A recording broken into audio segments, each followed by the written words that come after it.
আর ওইসব কথা কইতে গেলে আর হুন, হয়তো তোর বড় হলে তুই বিদেশ যা, নাইলে বিদেশ থেকে তুই বাংলাদেশে আয়।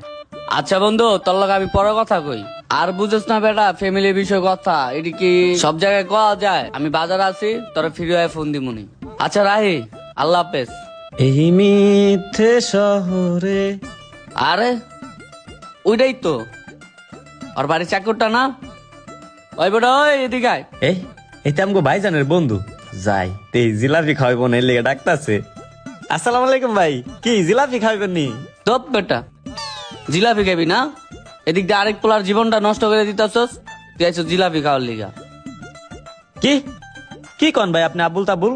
আমি আরেক পোলা জীবন নষ্ট করুম কি লিগে? আমি কিছু জানি নাকি? কি হইছে ভাই, খুলে কোন তো আমারে। তুই কিছু জানোস না মানে? তুই সবকিছু জানোস, আর তুই হইলি নাটের গুড়া। যে ভাব লইছস তুই মনে কিচ্ছুই জানোস না। কিরে ভাবি কি টাকা পয়সা কিছু দিছেনি? এ ভাই টেহা দিব কেন আমারে? দূর ভাই, আমি কিছু জানি না। এদিক দা ভাবি আমারে ঠেলাঠেলি করে, ভাই আমারে ঠেলাঠেলি করে। আমি পড়ছি দুই ফাটাবাসে চিবির পুত্রে, এখন আমি খালি জাতা পড়তাছি। আমি আর কিছু জানি না।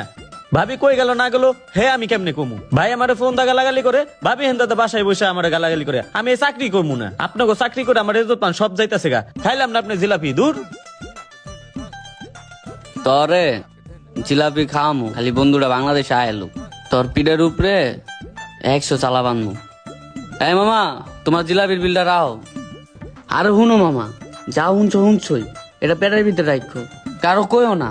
বুঝো না, একটা মান সম্মানের ব্যাপার। আচ্ছা থাও মামা, ওই মুহূর্তে একটা টাকা পাই, ওটা লই। আচ্ছা ঠিক আছে।